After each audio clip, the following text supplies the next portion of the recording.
శ్రీ గురుభ్యో నమః. చిన్ననాటి చందమామ కథలకు స్వాగతం. ఈనాటి కథ శీర్షిక తోకలేని తిమ్మరాజు. తిమ్మన్న కోతిమూకలకు రాజు. అది ఒక ఊరి దగ్గర మిట్ట మీద ఉంటూ ఉండేది. అది చేసే దుండగాలు ఇన్ని అన్నీ కావు.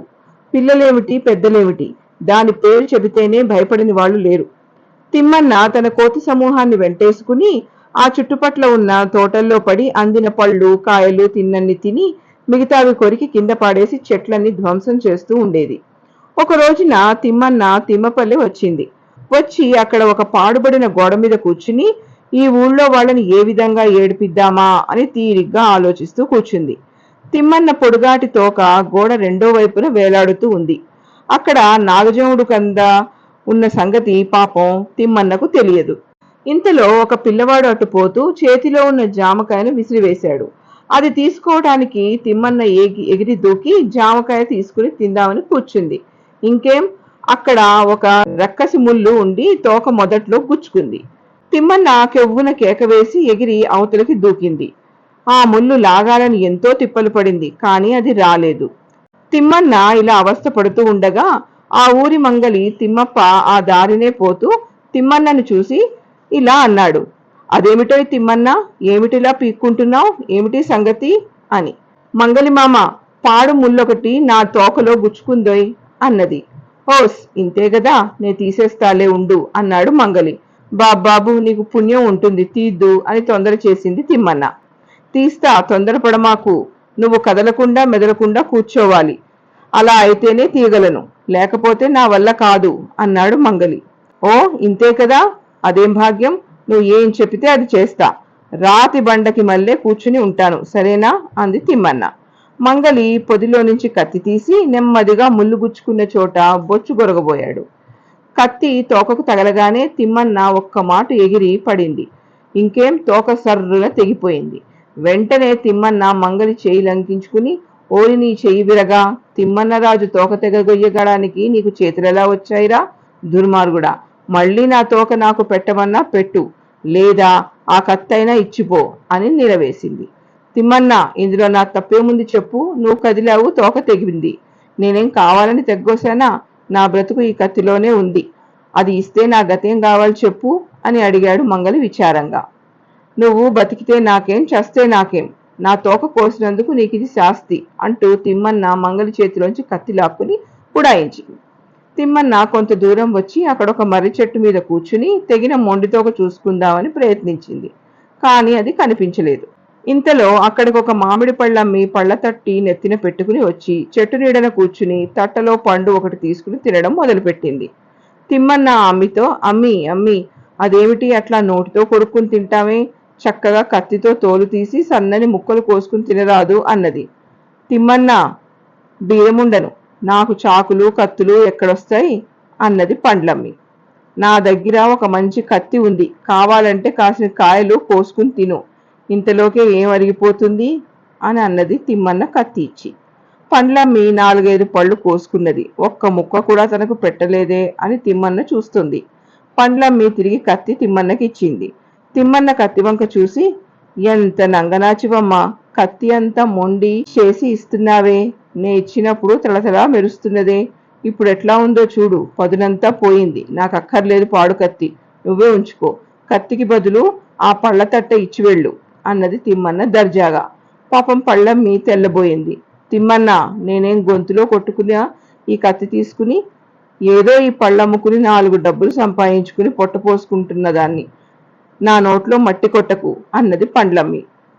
నువ్వు నీ నోట్లో మట్టే కొట్టుకుంటావో బంగారమే కొట్టుకుంటావో నాకెందుకు, నా మామూలు కత్తి నాకు ఇచ్చినా సరే, లేకపోతే పండ్ల తట్ట ఇచ్చినా సరే అన్నది తిమ్మన్న. ఇదేం తంటరా భగవంతుడా అని పండ్లమ్మి విచారిస్తుండగా తిమ్మన్న తట్టలంకించుకుని అక్కడి నుంచి ఉడాయించింది. పళ్ళ తట్టతో తిమ్మన్న ఒక బీడు దగ్గరికి వచ్చింది. అక్కడ ఒక 10 ఏళ్ల పిల్ల ఒక ఎద్దుని మేపుతోంది. ఆ పిల్ల చాలా నీరసంగా ఉండడం చూసి, ఏం పిల్ల అలా నీరసంగా ఉన్నావేం, ఆకలవుతోందా అని అడిగింది. అవును తిమ్మన్న, ప్రొద్దుట్లు చద్దిబువ్వ తినకుండా వచ్చేశాను, మా చెడ్డ ఆకలేస్తోంది అన్నది పిల్ల. అలాగనా, పాపం, ఇవిగో నా దగ్గర మంచి మామిడి పళ్ళు తట్టెడున్నాయి, నీకు కావలసినన్ని తిను అని పళ్ళ తట్టి పిల్లకిచ్చింది తిమ్మన్న. పిల్ల ఆత్రం కొద్దీ పళ్ళు వరసబెట్టి తినడం మొదలుపెట్టింది. ఇంకా తట్టలో 4-5 పళ్ళు ఉన్నాయనంగా తిమ్మన్న గై గైమంటూ లేచింది. ఏం పిల్ల, పిట్ట కొంచెం కూతగనం అన్నట్టు ఇంతంత లేవు, బుట్టెడు పళ్ళెలా తిన్నావు? ఏదో దయచలిచి తినమన్నాను గదా అని అన్నీ తినుకుని కూర్చున్నావే, భలే దానివిలే. నా పళ్ళు నాకు కక్కు, లేకపోతే ఆ ఎద్దునిచ్చేయి అన్నది తిమ్మన్న. పాపం పిల్ల బిక్కమొహం వేసింది. తిమ్మన్న, ఎందుకలా కోప్పడతావు? నువ్వు తినమంటేనేగా తిన్నాను. ఎద్దును తిరిగి ఇంటికి తీసుకెళ్ళకపోతే మా అమ్మా నాన్న నన్ను చితకబుడుస్తారు. తిమ్మన్న, నన్ను వదిలిపెట్టు అన్నది పాపం ఆ పిల్ల కన్నీళ్లు కారుస్తూ. కాని తిమ్మన్నకు జాలి కలగలేదు. పిల్ల చేతిలో ఉన్న తాడు లంకించుకుని ఎద్దును లాక్కుపోయింది. పాపం పిల్ల బోర్లపడి ఏడుస్తూ ఉండిపోయింది. ఎద్దును తీసుకుని వెళుతుండగా తిమ్మన్నకు ఒక నూనె గానుగ కనిపించింది. గానుగకి ఒకటే ఎద్దు కట్టి ఉంది. రెండో ఎద్దుకు బదులు తెలకవాడే గానుగ లాగుతున్నాడు. ఏమండోయ్ తెలకల బావగారు, ఈ ఉద్యోగం ఎప్పటి నుంచి అని అడిగింది తిమ్మన్న.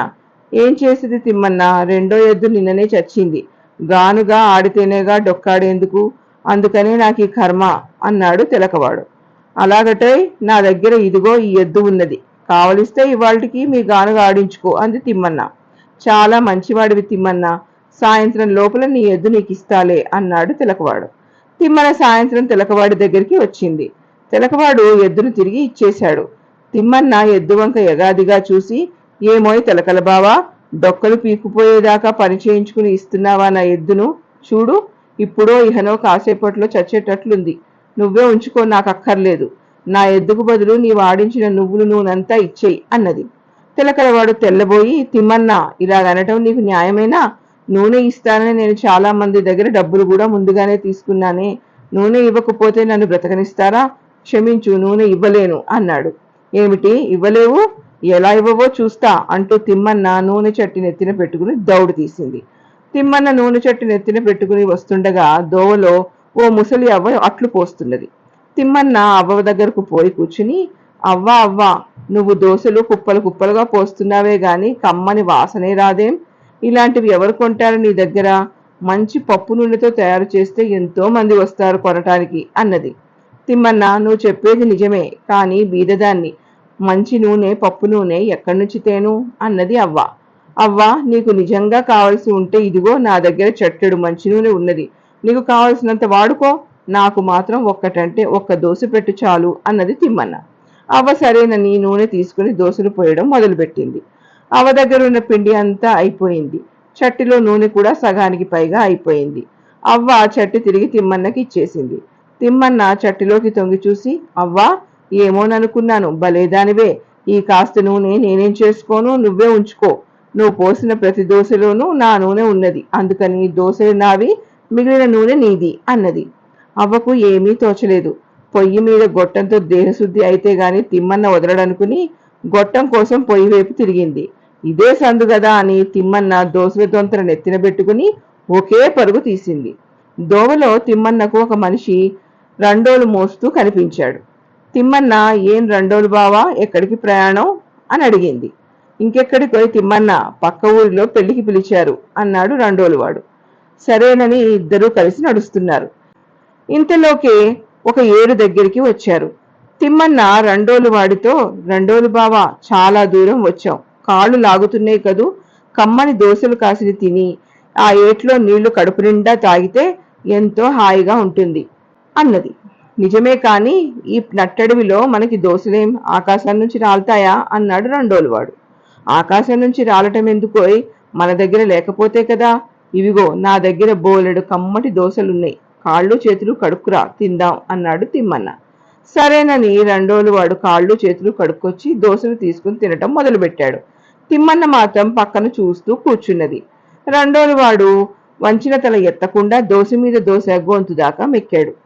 తిమ్మన్న అది చూసి మండిపడుతూ, చాలేవయ్యా, భలే పెద్ద మనిషివి, ఏదో పుణ్యానికి కాసిన తినమంటే అన్నీ తింటావా? నా దోశలన్నా నాకుతే, లేదా నీ డోలన్నా నాకివ్వు అన్నది. డోలువాడు గుడ్లు వప్పచెప్పి కూర్చున్నాడు. గొంతు వరకు మెక్కడం చేత అతని నోట వెంట నా మాట కూడా రావడం లేదు. ఏం చేయటం రా భగవంతుడని ఆలోచిస్తుండగా తిమ్మన్న డోలు లంకించుకుని ఒక్క పరుగున తన కోతి సమూహం దగ్గరికి చేరుకుంది. కోతులన్నీ తిమ్మన్న రాజును చూడగానే లేచి నిల్చుని సలాం చేసినాయి. కోతులు మంత్రి, రాజా, ఈవేళ తమరు చేసిన ఘనకార్యాలు సెలవిస్తే చెవులారా విని ఆనందిస్తాం అన్నాడు. సరే, అంతా కూర్చోండి అని తిమ్మన్నరాజు డోలు దరువు వేస్తూ ఇలా పాట పాడాడు. తోకపోయి కత్తి వచ్చే ఢామ్ డామ్ డామ్, కత్తిపోయి పళ్ళు వచ్చే ఢామ్ డామ్ డామ్, పళ్ళు పోయి ఎద్దు వచ్చే ఢామ్ డామ్ డామ్, ఎద్దు పోయి నూనె వచ్చే ఢామ్ ఢామ్ ఢామ్, నూనె పోయి దోశలు వచ్చే ఢామ్ ఢామ్ ఢామ్, దోశ పోయి బోరు వచ్చే ఢామ్ ఢామ్ ఢామ్, ఢామ్ ఢామ్ ఢామ్ ఢామ్ ఢామ్ ఢామ్. ఇది వినగానే కోతులన్నీ ఎగిరి గంతులేయడం మొదలుపెట్టినాయి. అడవి అంతా కోతుల గోలతో మారుమోగిపోయింది. ఎలా ఉంది ఈ సరదా కథ? మీకు నచ్చినట్లయితే తప్పకుండా నాకు తెలియచేయండి. ఇంతటితో కథ కంచికి, మనం ఇంటికి.